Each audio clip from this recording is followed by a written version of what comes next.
আজকে আমার কাছে সিলেট থেকে একটা ফোন আসছে। বাচ্চাটার বয়স হলো 5 বছর। কয় বছর? ফোন দেয়া তার অভিভাবক বলতেছে, হুজুর আপনি কি সত্যি তাহির হুজুর কইলা? আমি বলছি, জি তাহির হুজুর। এই ছেলেরা, তোমরা কিন্তু আমারে কফি দাও না, এটা মনে রাখো। দেও তৈল না, চা খাই না আমি, বেশটা লাগবো না, চা খাই না। দোকান পাটে বৈশা বৈশা বলছে তাহিরি আইতাছে, বন্ডর আইতাছে। কি আমার কইতাছে একটা জিকিরে টান দাও কা। জিকির কিন্তু আমি কোন সময় শুরু করছিলাম জানেন? জিকির শুরু করছিলাম যখন এই দেশে বেশিরভাগ যাত্রা গান ছিল।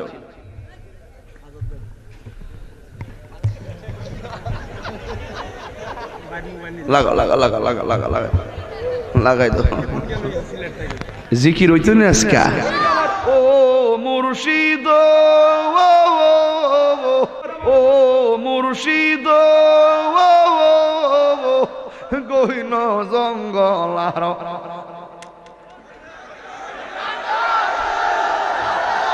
আসতে আমার কইতাছে একটা জিকিরে টান দাও কা। আসতে উঠছো কি লাগে আব্বু? বাবা শোনেন বাজান, আপনার কিন্তু অনেক রিকোয়েস্ট করেন আমাকে জিকির করার জন্য, তাই না? জিকির কিন্তু আমি কোন সময় শুরু করছিলাম জানেন? জিকির শুরু করছিলাম যখন এই দেশে বেশিরভাগ যাত্রা গান ছিল। পুরুষ মহিলা আইনা গান করত, বিশেষ করে আমাদের ওই অঞ্চলে। ওই সমস্ত বিষয়গুলোকে কাবার দিতে গিয়ে আমি অনেক সময় জিকির করতাম, ওয়াজে খারেও জিকির করতাম, এমন ভাবে জিকির করতাম এর সবসময় বোঝাতে চেষ্টা করতাম যে তোরা যেইভাবে অসামাজিক ভাবে গান প্রদর্শন করস, দেখ আমাদের ওয়াজ ও প্রেম নিয়ে আল্লাহর জিকির হয়, তোরা ওইগুলো ছেড়ে দে, আমাদের মতো জিকির কর। এটা আমার একটা ছাত্র জীবন দৃষ্টিভঙ্গি ছিল। এখন দেখলাম জিকির যে করলাম ওয়াজের ভিতরে এরা এই জিকির কাইটটা নিয়ে বাজনা লাগাইয়া ডিজে গান বানাইছে। আর আপনারা শুনলে খুশি হবেন, আজকে আমার কাছে সিলেট থেকে একটা ফোন আসছে। বাচ্চাটার বয়স হলো 5 বছর। কয় বছর?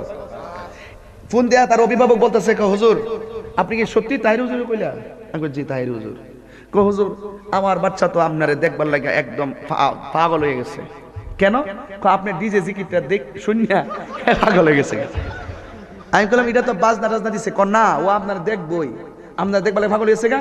পরে আপনার ওয়াজ লাগাইলে হে বাদ খা, আপনার চেহারা দেখাইলে হেতে বাদ খা, আপনার অন্য জিকির দেখাইলো বাদ খা, ইটা লাগাইলো বাদ খা, অর্থাৎ হিরা দীক্ষা সবগুলা লেগে পাগল হয়ে গেছে গা। আমি না, ভালো হয়েছে, আগুন তো লাগাইছিলাম ইয়াং বয়সে, হন গেছে গা, এটা 5 বছর বাচ্চা শুনলো। কথা কন ঠিক না বেঠি? কথা বুঝাইতে পারছে চিনি রে? এরপরে দেখেন তো এই জিকির গুলা ডিজে বানাইছে রে হেরা। এখন দেখতেছি এটা বিয়া বাড়িতেও বাজে। সবচেয়ে বড় কথা হইলো বিয়া বাড়িতে আগে কিন্তু হিন্দি গান বাজায় নাচতো, এখন আমার এটা লাগাইয়া নাচে।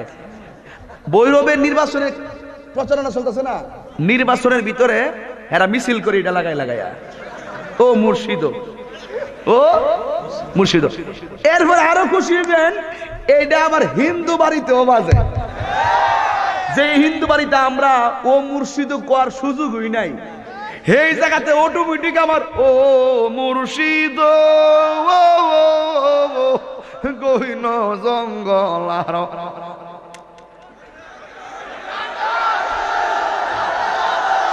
এই যে ওয়াজের লাইন লড়ে গেছে গা, এইটা কিন্তু তোমরার কারণে হয়। আমি যে ওয়াজ করছি 1.5 ঘন্টা হয়ে যেতেছে গা, একটা লাইন লড়াইছি, একটা ঠেলা গঠনমূলক ওয়াজ করছি, কিন্তু এখন যে একটু অনেক তাল দিছি না, এরা সব পাগল হয়ে গেছে গা। এই হলো সবচেয়ে বড় কথা। এই তোরা মাহফিল আসছিস না, আইনা তুইলা দেশ, নাচ তুইলা দেশ। বাবা জান, আমি কি বেশি বাড়িয়ে বলতেছি? মনে আসেনি মামলার কথা? আমি ভাই আর কই না, ও আর কই না। এই ছেলেরা, তোমরা কিন্তু আমারে কফি দাও না, এটা মনে রাখো। দেও তৈল না, চা খাই না আমি, বেশটা লাগবো না, চা খাই না। এই দেও তৈলের মানুষ, মনে রাখো, কফি কিন্তু খাওয়াইছেন, আমি কিন্তু খুব কষ্ট করে আইছি। আউশ কান্দি খাওয়াবে? আউশ কান্দি বাড়ি উলার বাড়ি না, বারে উলার বাড়ি? ও হইছে ভূতে বাপ ডাকছে না, ওই ভূতে বাপ ডাকবো?